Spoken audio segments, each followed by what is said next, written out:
بسم اللہ الرحمن الرحیم۔ السلام علیکم دوستو، جب حضرت محمد صلی اللہ علیہ وآلہ وسلم نے رسالت کی تبلیغ اور امت کی خیر خواہی کا کام مکمل کر لیا تو آپ صلی اللہ علیہ وآلہ وسلم کے اقوال و افعال سے دنیا سے آپ کی رحلت کے آثار نمایاں ہونا شروع ہو گئے۔ آپ صلی اللہ علیہ وآلہ وسلم نے 10ویں سال رمضان میں 20 دن کا اعتکاف فرمایا اور جبرائیل علیہ السلام نے آپ صلی اللہ علیہ وآلہ وسلم کو 2 مرتبہ قرآن کا دور کروایا۔ آپ صلی اللہ علیہ وآلہ وسلم نے اپنی صاحبزادی فاطمہ رضی اللہ تعالی عنہا سے فرمایا کہ میں سمجھتا ہوں کہ میرا آخری وقت آ چکا ہے۔ پہلے یمن نے امیر اور معلم مانگا تو آپ صلی اللہ علیہ وآلہ وسلم نے معاذ بن جبل کو بلایا اور کہا کہ تم یمن چلے جاؤ، تمہاری وہاں ضرورت ہے۔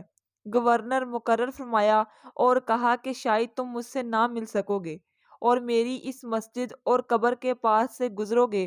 یہ سن کر معاذ بن جبل رونے لگے۔ محمد صلی اللہ علیہ وآلہ وسلم نے جو آخری حج کیا، اسے 2 حوالوں سے حجۃ الوداع کہا جاتا ہے۔ ایک حوالے سے کہ حضرت محمد صلی اللہ علیہ وآلہ وسلم نے آخری حج وہی کیا۔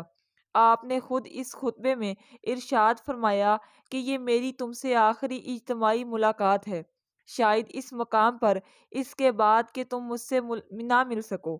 ماہ صفر 11 کی رات آپ صلی اللہ علیہ وآلہ وسلم قبرستان بقیع غرقد میں تشریف لے جا کر اہل قبور کے لیے دعائے مغفرت کی اور فرمایا، اے اہل مقابر، تمہیں اپنا حال اور قبروں کا قیام مبارک ہو۔ اب دنیا میں تاریک فتنے ٹوٹ پڑے ہیں اور ہم بھی تم سے ملنے والے ہیں۔ پھر وہاں سے تشریف لائے تو سر میں درد تھا اور پھر بخار ہو گیا، اور بخار بیماری کا آغاز تھا۔ آپ صلی اللہ علیہ وآلہ وسلم باری باری سب بیویوں کے پاس دن گزارتے، اور اس وقت آپ صلی اللہ علیہ وآلہ وسلم سیدہ میمونہ کے گھر میں تھے اور پوچھ رہے تھے کہ میں کل کہاں رہوں گا۔ مطلب یہ تھا کہ مجھے سیدہ عائشہ رضی اللہ تعالیٰ عنہا کے پاس رہنے دیا جائے۔ چنانچہ ازواج مطہرات نے اجازت دے دی کہ آپ صلی اللہ علیہ وآلہ وسلم جہاں چاہیں وہاں رہیں۔ آپ صلی اللہ علیہ وآلہ وسلم سیدنا فضل بن عباس اور سیدنا علی رضی اللہ تعالیٰ عنہ کے سہارے زمین پر پاؤں گھسیٹتے ہوئے چلے اور سیدنا عائشہ صدیقہ رضی اللہ تعالیٰ عنہ کے گھر منتقل ہوئے۔ نبی پاک صلی اللہ علیہ وآلہ وسلم نے اپنی وفات سے قبل بہت ہی اہم وصیتیں فرمائی۔ کچھ باتوں کا امت کو حکم دیا اور کچھ باتوں سے منع فرمایا۔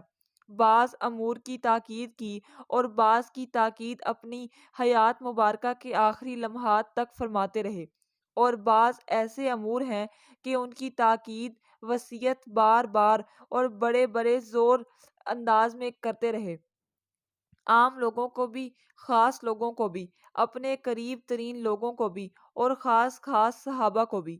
انہی وصیتوں میں سے ایک وصیت اس اہم امر سے متعلق بھی تھی کہ جس سے دنیا میں شرک و شخصیت پرستی کی بنیاد پڑی، یعنی نبیوں اور ولیوں کا مزار اور ان کی قبروں پر مسجدیں تعمیر کرنے کی ممانعت۔ چونکہ اس دنیا میں شرک کی بنیاد شخصیت پرستی اور قبر پرستی سے شروع ہوئی، اور اس دنیا میں بہت سی قومیں اللہ کی لعنت کی مستحق اسی وجہ سے ٹھہری۔ اسی لیے نبی صلی اللہ علیہ وآلہ وسلم اپنی زندگی میں برابر امت کو اس سے منع کرتے رہے۔ چنانچہ آپ صلی اللہ علیہ وآلہ وسلم نے فرمایا کہ اللہ کی لعنت ہو یہود پر کہ انہوں نے اپنے نبیوں کی قبر کو مسجدیں بنا لیا تھا۔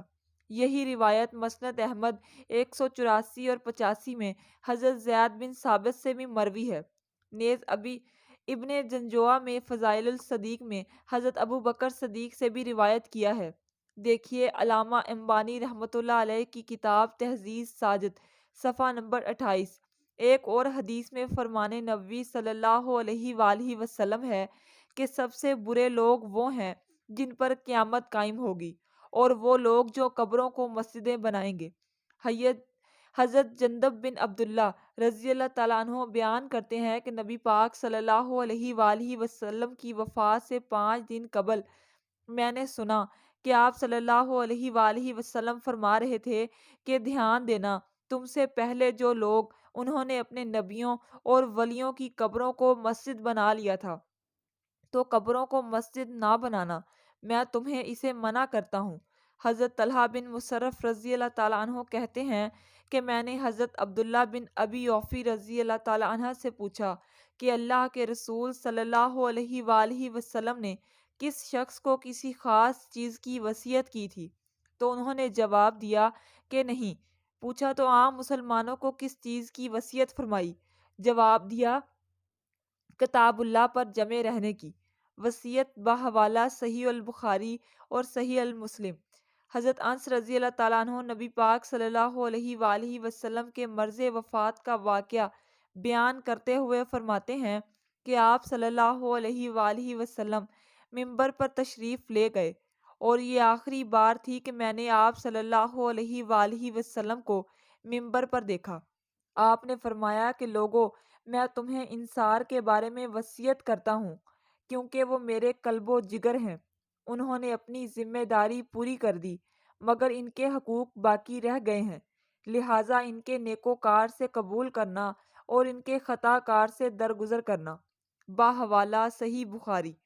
اپنی وفات سے 4 دن قبل ایک خطبہ دیا جس میں فرمایا کہ مسجد کے صحن میں کھلنے والے جتنے دروازے ہیں وہ بند کر دیے جائیں سوائے ابو بکر کے دروازے کے۔ بحوالہ صحیح البخاری اور صحیح مسلم۔ آپ صلی اللہ علیہ وآلہ وسلم کی سب سے آخری وصیت جس پر آپ صلی اللہ علیہ وآلہ وسلم کی روح پرواز کر گئی، وہ بقول حضرت ام سلمہ رضی اللہ تعالیٰ عنہ یہ تھی کہ نماز کا خصوصی احترام کرنا اور تمہارے غلام ان کے ساتھ اچھا برتاؤ رکھنا۔ باحوالہ سند ابن ماجہ۔ حضرت علی رضی اللہ تعالیٰ عنہ نے فرمایا کہ رسول اللہ صلی اللہ علیہ وآلہ وسلم کی آخری بات یہ تھی کہ نماز کا دھیان رکھنا، نماز کا دھیان رکھنا اور اپنے غلاموں کے بارے میں اللہ تعالیٰ سے ڈرتے رہنا۔ باحوالہ ابو داؤد۔ مسند احمد۔ ام المومنین عائشہ صدیقہ رضی اللہ تعالیٰ عنہا کہتی ہیں کہ نبی پاک صلی اللہ علیہ وآلہ وسلم نے مرض الموت میں سیدہ فاطمہ الزہرا رضی اللہ تعالیٰ عنہا کو بلایا اور کچھ آہستہ سے فرمایا تو وہ رونے لگی، پھر دوبارہ بلایا اور کچھ آہستہ سے فرمایا تو وہ ہنسنے لگی۔ ہم نے سیدہ فاطمہ الزہرا رضی اللہ تعالیٰ عنہا سے رسول اللہ صلی اللہ علیہ وآلہ وسلم کی وفات کے بعد پوچھا تو انہوں نے بتایا کہ اول یہ فرمایا تھا کہ اسی مرض میں میری روح قبض ہوگی۔ یہ سن کر میں رونے لگی۔ دوسری مرتبہ یہ فرمایا کہ میں اہل بیت میں سے سب سے پہلے آپ صلی اللہ علیہ وآلہ وسلم سے ملوں گی، تو یہ سن کر میں خوش ہوئی۔ سیدہ عائشہ رضی اللہ تعالیٰ عنہا فرماتی ہیں کہ پھر حضرت صلی اللہ علیہ وآلہ وسلم نے سب کو گھر سے باہر جانے کا حکم دے کر مجھے فرمایا کہ عائشہ میرے قریب آ جاؤ۔ حضرت صلی اللہ علیہ وآلہ وسلم نے اپنی زوجہ مطہرہ کے سینے پر ٹیک لگائی اور ہاتھ آسمان کی طرف بلند کر کے فرمانے لگے کہ مجھے وہ اعلیٰ و عمدہ رفاقت پسند ہے۔ میں اللہ کی انبیاء، صدیقین اور شہداء اور صالحین کی رفاقت کو اختیار کرتا ہوں۔ صدیقہ عائشہ رضی اللہ تعالیٰ عنہ فرماتی ہیں کہ میں سمجھ گئی کہ انہوں نے آخرت کو چن لیا ہے۔ جبرائیل علیہ السلام خدمت اقدس میں حاضر ہو کر گویا ہوئے، یا رسول اللہ صلی اللہ علیہ وآلہ وسلم، ملک الموت دروازے پر کھڑے شرف باریابی چاہتے ہیں۔ آپ سے پہلے انہوں نے کسی سے اجازت نہیں مانگی۔ آپ صلی اللہ علیہ وآلہ وسلم نے فرمایا کہ جبرائیل اسے آنے دو۔ ملک الموت نبی پاک صلی اللہ علیہ وآلہ وسلم کے گھر میں داخل ہوئے اور کہا، السلام علیکم یا رسول اللہ صلی اللہ علیہ وآلہ وسلم، مجھے اللہ نے آپ کی چاہت جاننے کے لیے بھیجا ہے کہ آپ دنیا میں ہی رہنا چاہتے ہیں یا اللہ سبحانہ تعالیٰ کے پاس جانا پسند کرتے ہیں۔ فرمایا کہ مجھے اعلیٰ اور عمدہ رفاقت پسند ہے، مجھے اعلیٰ و عمدہ رفاقت پسند ہے۔ ملک الموت حضرت صلی اللہ علیہ وآلہ وسلم کے سرہانے کھڑے ہوئے اور کہنے لگے، اے پاکیزہ روح، اے محمد صلی اللہ علیہ وآلہ وسلم بن عبداللہ کی روح، اللہ کی رضا و خوشنودی کی طرف روانہ ہو، راضی ہونے والے پروردگار کی طرف جو غضبناک نہیں۔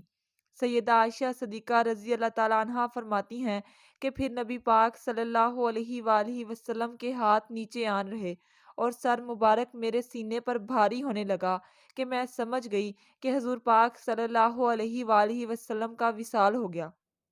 اس وقت آپ کی عمر 63 سال اور 4 دن تھی۔